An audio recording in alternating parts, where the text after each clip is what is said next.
Con el segundo módulo del curso PARES, preparación para el aumento de la respuesta del equipo de salud.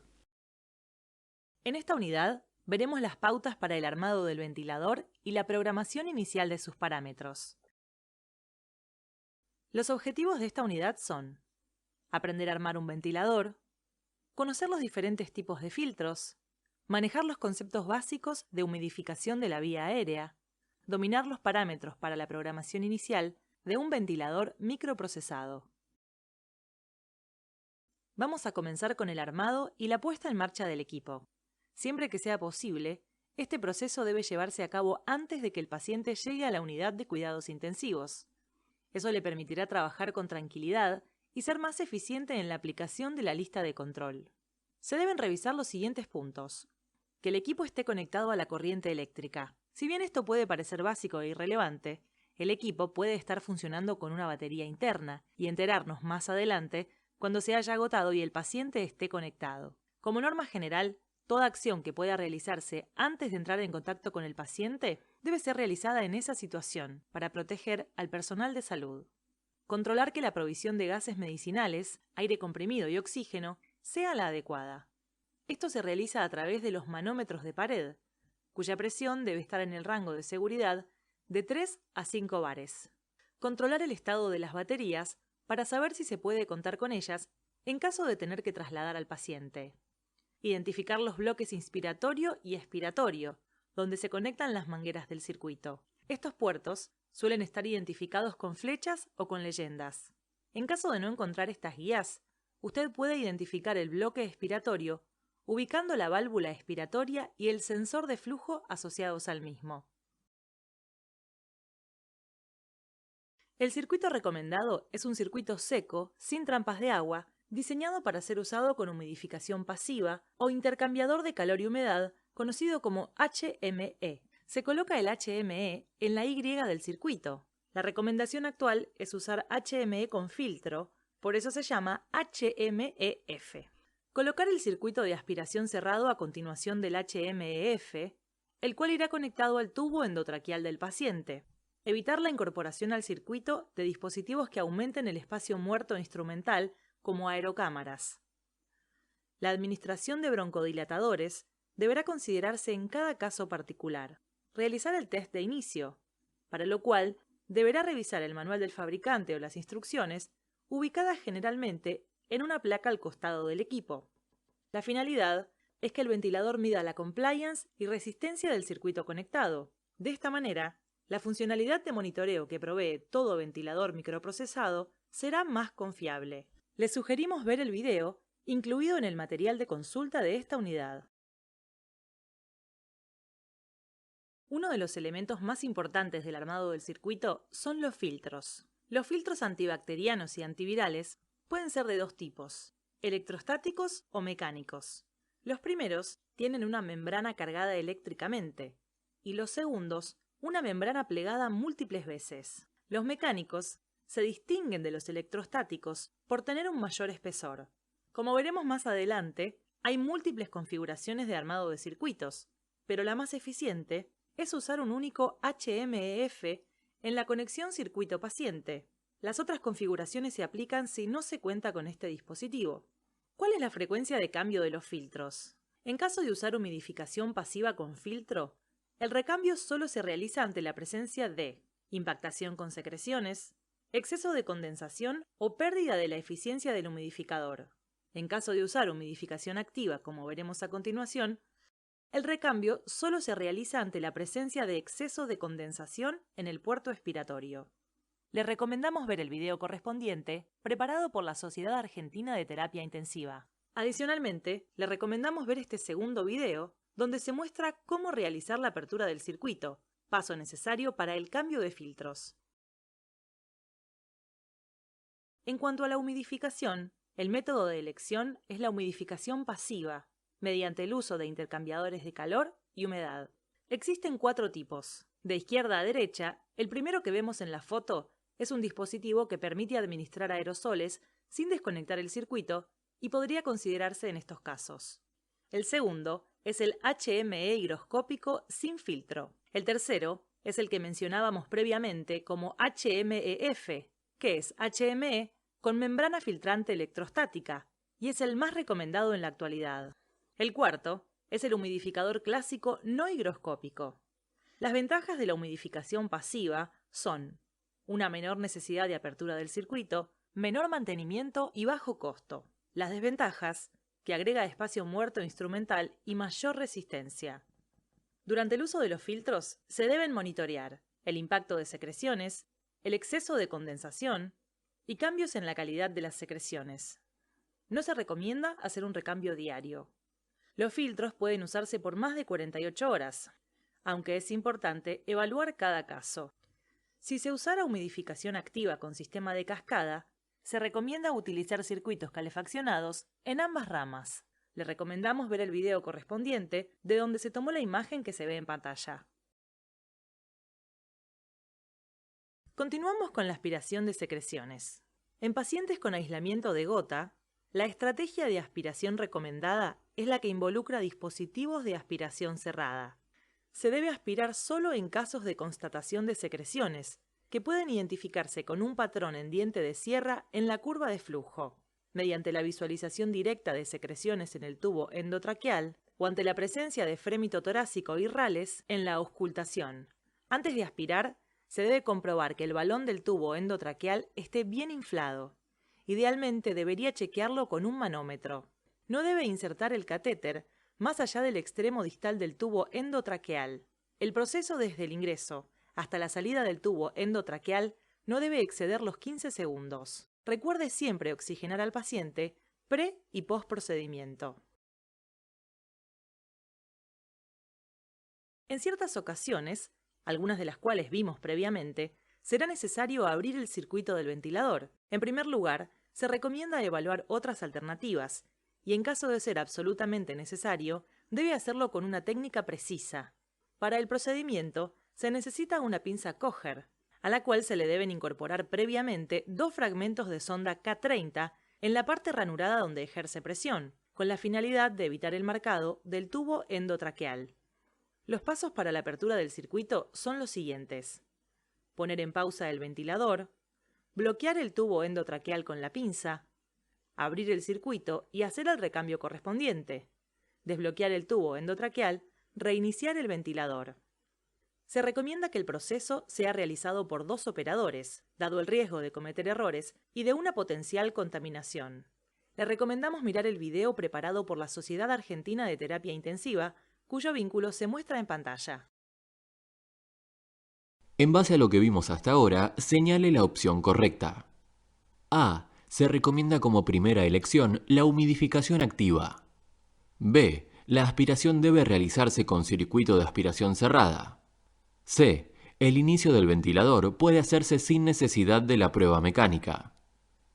D. Los filtros deben cambiarse cada 24 horas.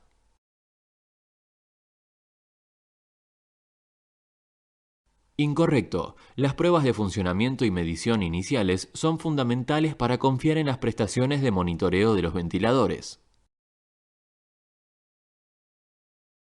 Correcto. Es la estrategia más segura para prevenir contaminación e infección del personal. Finalmente, trataremos la programación inicial del ventilador y comenzaremos mencionando los objetivos de la ventilación mecánica, que son: mantener un intercambio gaseoso adecuado, poner en reposo los músculos respiratorios, proteger al pulmón de la lesión generada tanto por volumen corriente alto como por ciclos repetidos de apertura y cierre, y prevenir la toxicidad por oxígeno. A continuación, detallaremos los pasos a seguir para la correcta programación. Seleccionar modo controlado por volumen o VCV. El nombre podría ser distinto en base al equipo utilizado. Volumen corriente o VT. La T es de Tidal, entre 4 y 6 mililitros por kilo de peso corporal ideal. ¿Cómo se calcula el peso corporal ideal? En pantalla vemos una fórmula para mujeres y para varones. También puede usarse una tabla incluida en el material complementario de la unidad. Frecuencia respiratoria: entre 15 y 30 ciclos por minuto. La frecuencia final tendrá que ver con el pH arterial. Esto lo veremos en la próxima unidad. Flujo y onda de flujo. Ajustar para lograr un tiempo inspiratorio de 0.6 a 1.0 segundo. Presión positiva al final de la expiración, o PIP, entre 6 y 8 centímetros de agua, y fracción inspirada de oxígeno en 100%. Estos dos parámetros son dinámicos y se ajustan en base a una tabla que veremos en la unidad siguiente. Una vez fijado el nivel de PIP, el volumen corriente se ajustará para una presión de trabajo, o driving pressure, menor a 15 centímetros de agua y una presión plató, o meseta, menor a 30 centímetros de agua. Una vez fijada la estrategia, se debe hacer una muestra de gases en sangre para evaluar si se cumplieron las metas, que veremos en la clase siguiente. En base a lo visto en la unidad, señale la opción correcta. A. La exposición a ciclos repetidos de apertura y cierre no genera lesión pulmonar. B. El volumen corriente inicial recomendado es de 12 ml por kilogramo. C. Luego de la programación inicial, la PIP y la FiO2 se programarán de acuerdo con una tabla. D. La frecuencia respiratoria deberá fijarse de acuerdo con el peso corporal ideal. Correcto. Esta estrategia permite minimizar la toxicidad por oxígeno y la lesión pulmonar asociada a la ventilación mecánica. Lo invitamos a continuar con la unidad 3, Estrategias ventilatorias.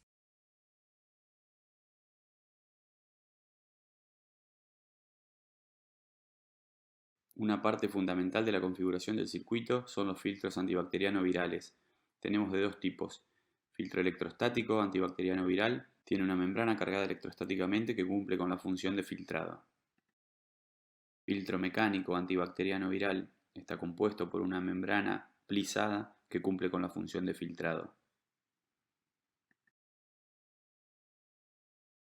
Otra configuración es ponerle una membrana de filtrado a un humidificador pasivo. En este caso, el humidificador tiene una parte higroscópica y una membrana, en este caso electrostática, que cumple con la función de filtrado. Cualquiera de los dos tipos de filtrado, tanto mecánico como electrostático, cumplen con la función de filtrado de virus y bacterias. En caso de utilizar humidificación activa, hay que prestar especial atención al exceso de condensación en el filtro exhalatorio. En caso de optar por un humidificador pasivo con filtro, observe en el video su correcto posicionamiento en el circuito. La frecuencia de cambio del filtro antibacteriano viral es 1 por paciente. Las siguientes consideraciones deberán ser tenidas en cuenta.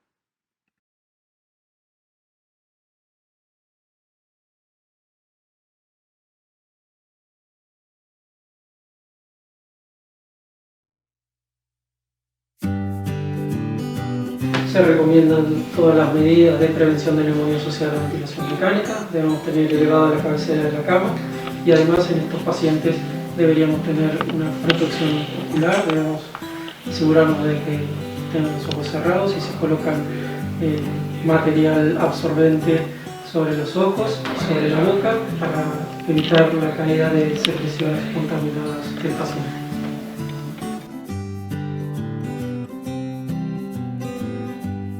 En caso de necesitar tomar una muestra respiratoria, no para el diagnóstico de COVID, que será por hisopado, sino en caso de sospechar una neumonía asociada a la ventilación mecánica, es necesario colocar una pieza de estas características en reemplazo del set de aspiración, que permita acceder a la vía aérea con un set de aspirado traqueal con la técnica habitual, minimizando el riesgo de tener aerosolización del paciente. La apertura del circuito debe realizarse solo ante situaciones estrictamente necesarias. Para realizar la apertura del sistema vamos a intentar evitar de todas las formas posibles la aerosolización tanto del paciente como del respirador. Para evitar la aerosolización del paciente vamos a utilizar esta pinza Kocher con estas sondas colocadas para evitar el marcado del tubo. Ponemos en stand-by el respirador, ¿sí? Realizamos el clampeado del tubo y realizamos el cambio, desclampeamos el tubo y volvemos a reiniciar el respirador.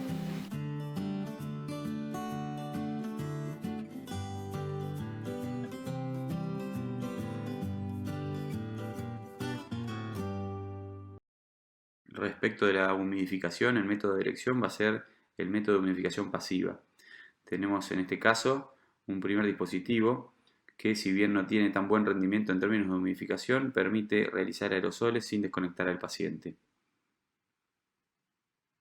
También tenemos otro tipo de humidificadores que son humidificadores higroscópicos sin membrana filtrante. Otro dispositivo de elección, quizá el más recomendado, es el que no solo tiene un sistema de humidificación pasiva, sino que también tiene una membrana electrostática de filtrado.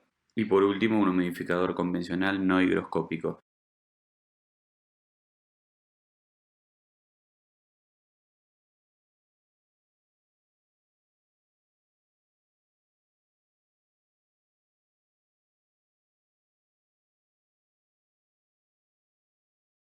El posicionamiento correcto de los HME es entre la I del ventilador y el tubo orotraqueal, tanto para los humidificadores con filtro o sin filtro. Si bien el circuito recomendado es el circuito seco con humidificación pasiva, en el caso de optar por un humidificador activo, recomendamos utilizar aquellos circuitos que son calentados, calefaccionados, preferentemente en ambas ramas. De esta manera se evita la condensación y los problemas que acarrea el correcto manejo de los líquidos. En caso de no contar con humidificadores activos con circuito calefaccionado, se deben poner trampas de agua en ambas ramas, las cuales deben quedar en posición dependiente para favorecer el drenaje de los líquidos. Tal como se ve en el video, se deben poner filtros antibacteriano viral en ambas ramas del ventilador.